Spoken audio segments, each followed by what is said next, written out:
When Jeffrey Pepper Rodgers started writing Sycamore Tree, it began very simply. I was sitting at a dining room table, and outside this house was this amazing sycamore tree. And so I started playing this rhythm, and it connected with the image of the sycamore tree, and I just started making up this little story. Sometimes personal details find their way into the song without us even being aware of it. There's a line in there about there's a red-haired girl with a lemonade stand, and when we were living in that house, my daughter was young and has red hair. It's in ways like this that a simple, lighthearted song can come to be very meaningful, both to the writer and to other people too. We'll be talking about that and so much more in today's episode of Tell Me About Your Song. On a soft and sunny afternoon, my parents bring me home, and soon they tie a bunch of blue balloons right around Sycamore Tree.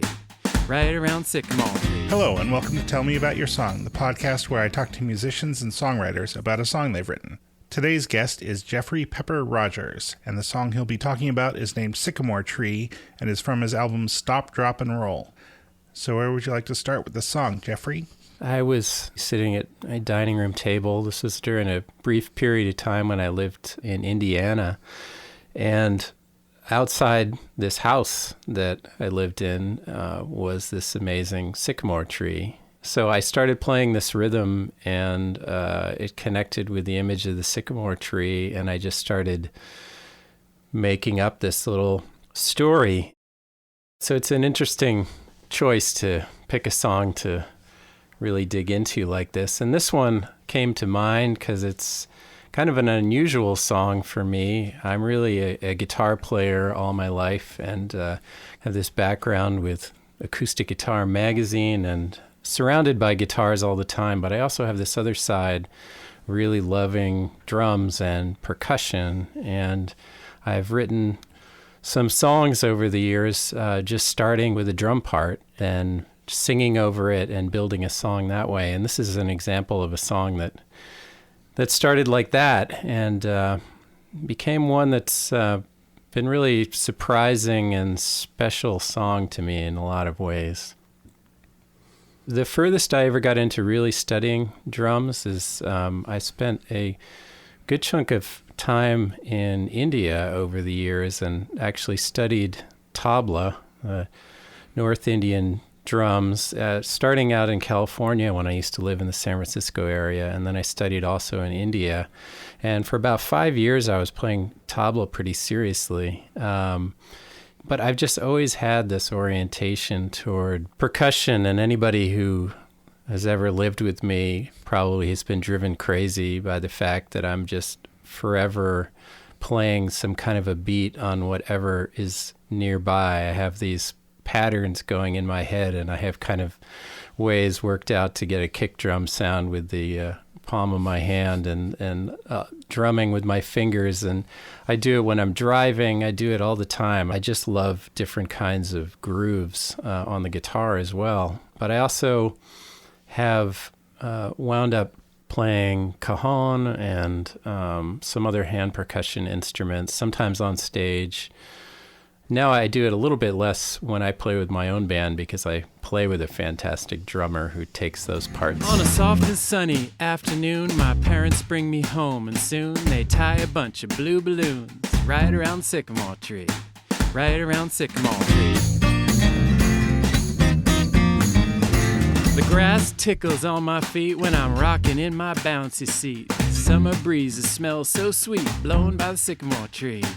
Blown by the sycamore tree. My kids were young at the time, and I was pretty immersed in children's books and also playing music with kids quite a bit. I would go into the classroom and sing with the kids, and so that was definitely affecting my writing at the time. And I didn't really think about this honestly until later, but I'm sure there was some element of thinking about the Shel Silverstein book, The Giving Tree, that was somehow in the back of my mind when I started making up this story about somebody growing up next to a sycamore tree and kind of relating to the tree at different stages in life. Although it was a story that I was making up because this was a house I lived in a short time, and I didn't grow up next to a sycamore tree. But that was how the whole story started, and it actually, though, took a good while, I think a couple of years, until it completely came together as a song. There's a red-haired girl with a lemonade stand. I put 3 quarters in her hand. So many footprints are on this land, remembered by the sycamore tree. Remembered by the sycamore tree.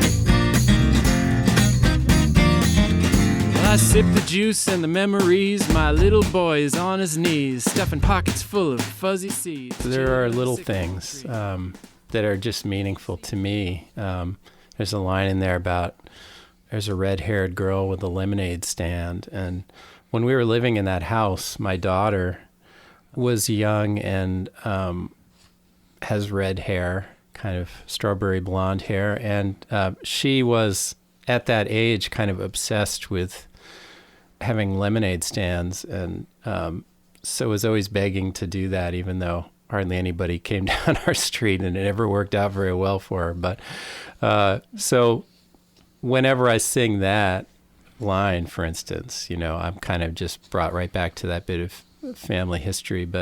And there's some, I think there's some other things like that about things that my kids did.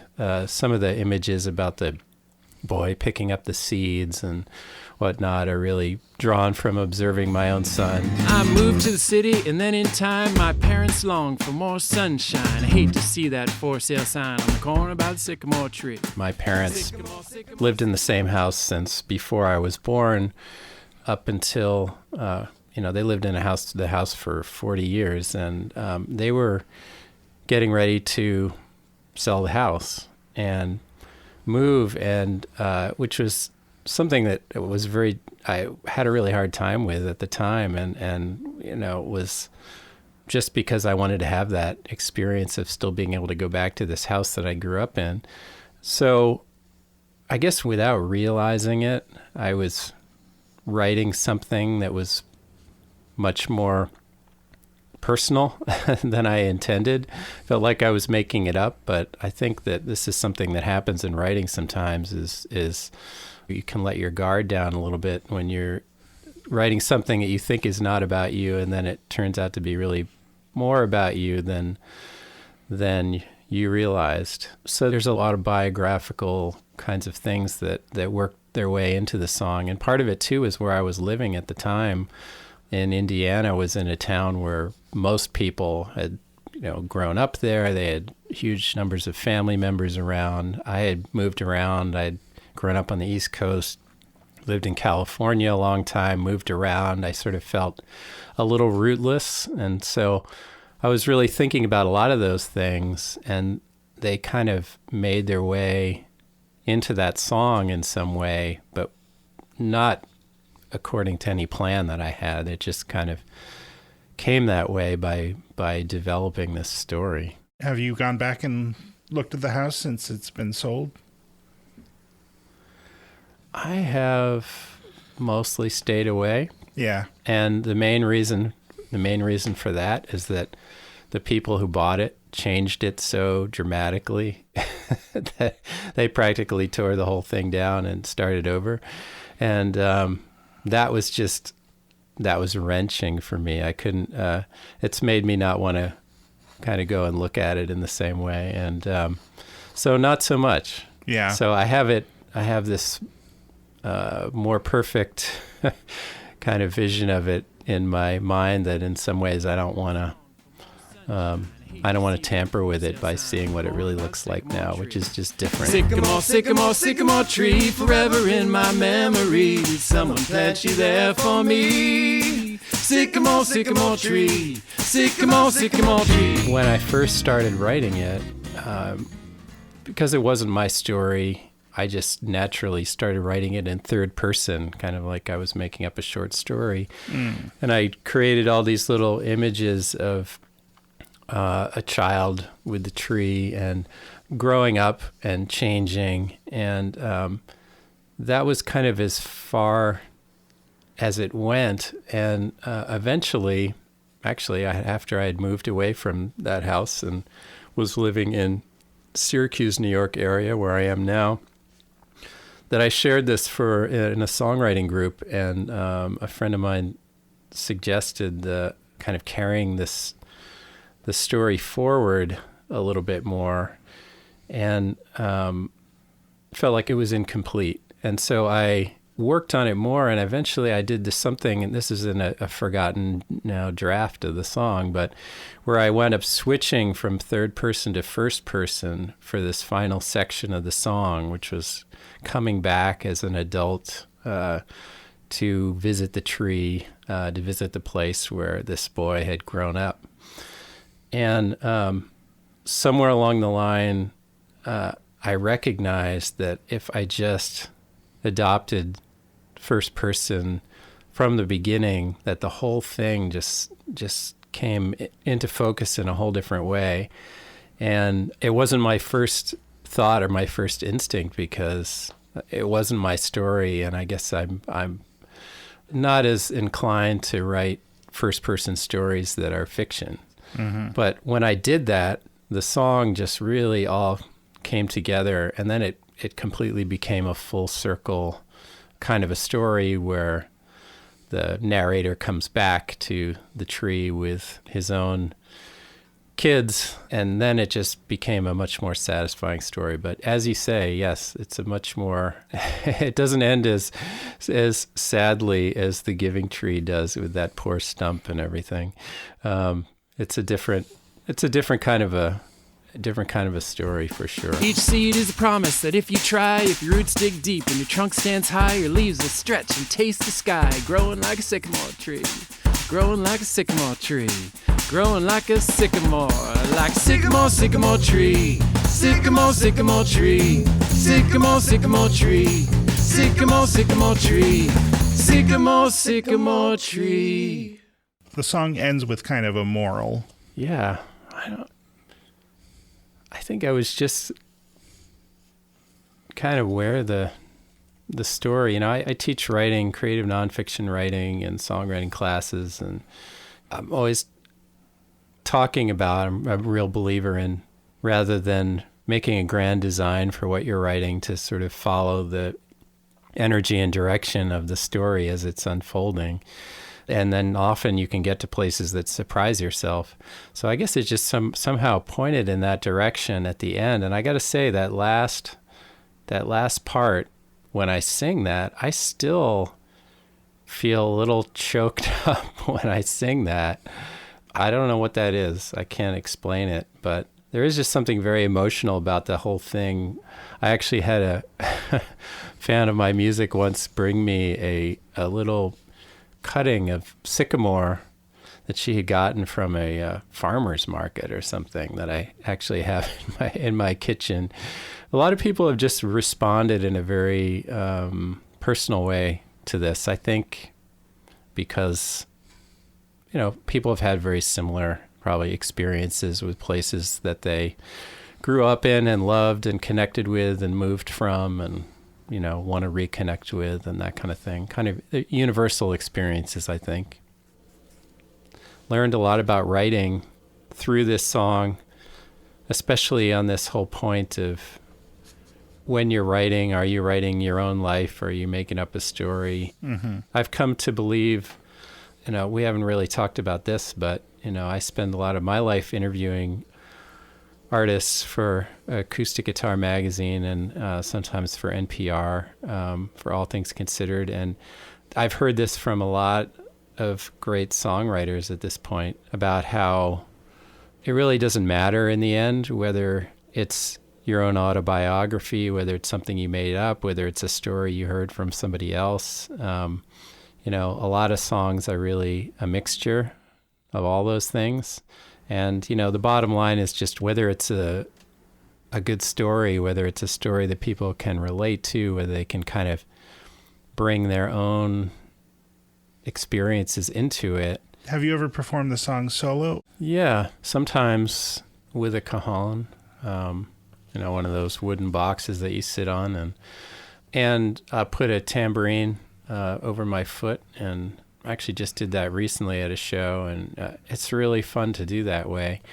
I also, and when I've been away from home touring and didn't have a cajon with me, I actually have performed this on a table. I played an accordion case. I've played a guitar case, just used brushes and it's one of the really fun things about this song is kind of just look around for something relatively resonant to just hit with my hands and can just do the song that way. And I love doing it like that. The song really came to life in a whole different way when I started playing with this guy, Josh DeCaney, who is on the recording with me. And he just kind of took my all the songs that have these strong kind of percussive elements and just brought them to a whole different level. He has this amazing percussion drum hybrid kit that he plays that includes cajon and includes this thing he calls the bucket snare, which is a metal bucket with these loose bolts in it, and he put this skin on top of it, and that is sort of functions as his snare drum.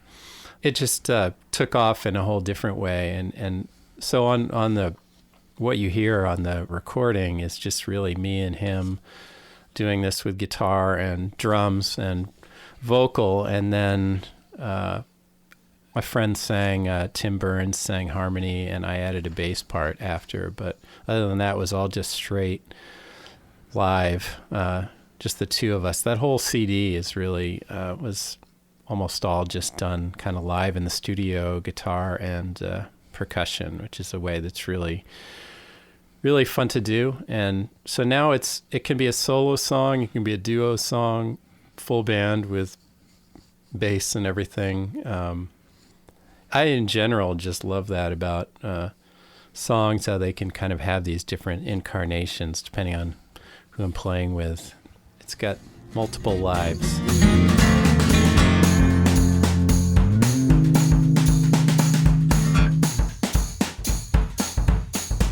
There's a short drum solo and a little bit of a guitar solo on the recording of it. Well, when we do it live, we can get very carried away in that whole part of it with the drum solo, and then extended jams, and I love that kind of open-ended jamming when suddenly we can be playing a heavy metal beat and then it can go into a swing thing, or Josh is an incredible listening drummer, so whatever is hinted in what I'm doing, he runs with it, and so we've had some real adventures. I'm a husband now. So, if people would like to hear more of your music, what should they do?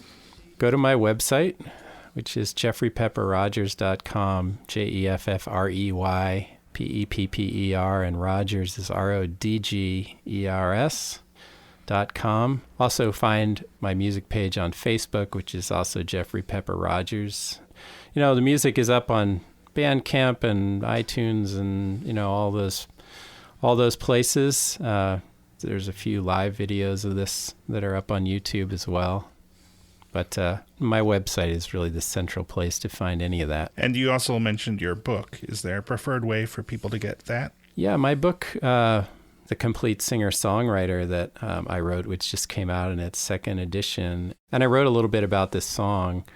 If people want to get it directly through me, I have a store on my website, and happy to send those to people and sign them and do anything like that. But the book is, again, out on all the usual channels and up on Amazon, and probably by the time this airs, it will be out in ebook versions on Amazon and iTunes. And, I've been writing songs since I was a teenager, and I've been writing about music and working with Acoustic Guitar Magazine now since 1990.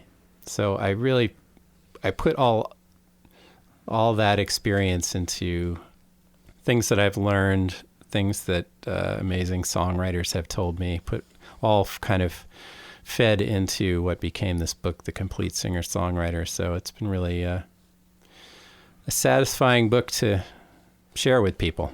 Hopefully people will check that out. If people want to hear my music, it's at music.jwgh.org, or maybe it's easier to just Google my name, Jacob Haller. I also have a website for this series at tellmeaboutyoursong.com, and I'll put together show notes with links to all of Jeffrey's websites and things like that, and you can find that at yoursongpodcast.tumblr.com. So with all that said, we're going to go out by listening to the entire song that we've been talking about, Sycamore Tree by Jeffrey Pepper Rodgers. Thanks for listening. Sycamore, sycamore, sycamore tree sprouted from a tiny seed. Did someone plant you there for me? Sycamore, sycamore tree.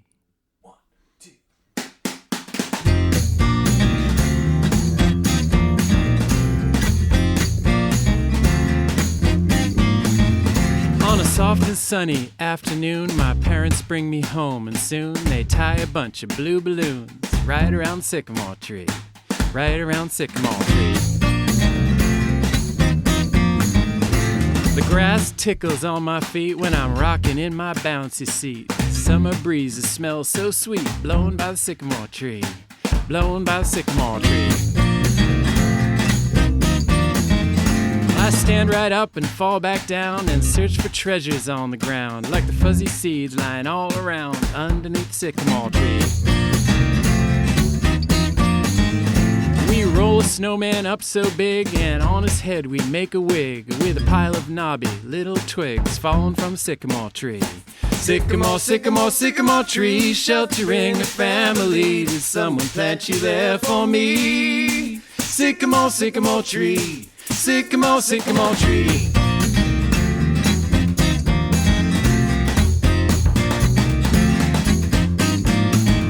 I can see that tree right from my bed, all bony smooth where the bark has shed. The leaves are as big as daddy's head. Wise old sycamore tree, wise old sycamore tree. In our front yard I kick the ball, but now that space is getting small. Some weeks I don't go out at all to run by the sycamore tree, run by the sycamore tree. I'm off to high school and one day to Leafy College far away, but in my dreams I still play in the shade of the sycamore tree. I moved to the city, and then in time my parents longed for more sunshine. I hate to see that for sale sign on the corner by the sycamore tree. Sycamore, sycamore, sycamore tree, forever in my memory. Did someone plant you there for me? Sycamore, sycamore tree, sycamore, sycamore tree.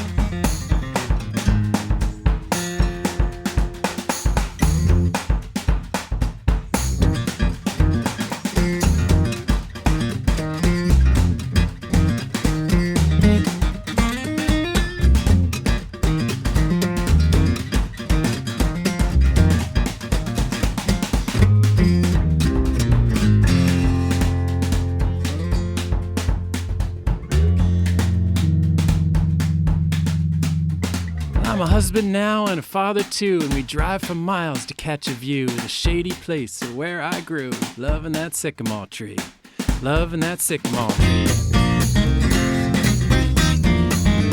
There's a red-haired girl with a lemonade stand. I put 3 quarters in her hand. So many footprints are on this land, remembered by the sycamore tree, remembered by the sycamore tree. I sip the juice and the memories. My little boy is on his knees, stuffing pockets full of fuzzy seeds, children of the sycamore tree.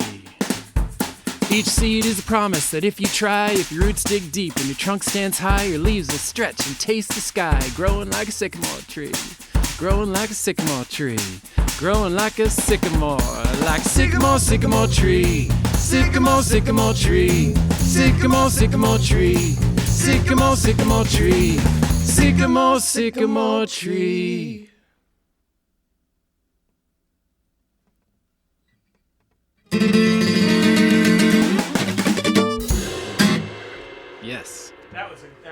That was it. You know, at the very end of the recording, there's a little spoken, you know, you talking with the recording engineer or one of the other musicians or something. I don't know if there's anything to say about that or if you remember what I'm talking about, but Yeah. Oh, absolutely. Well, that was just a bit of real talk that happened after that take was over, and our a guy named Jocko Randall, who recorded us in the studio for this album. He slipped that on there when, unbeknownst to me, when we were kind of working on mixes, and he just thought it was cool to have it on there, and we just went with it. Liked it as a little extra moment.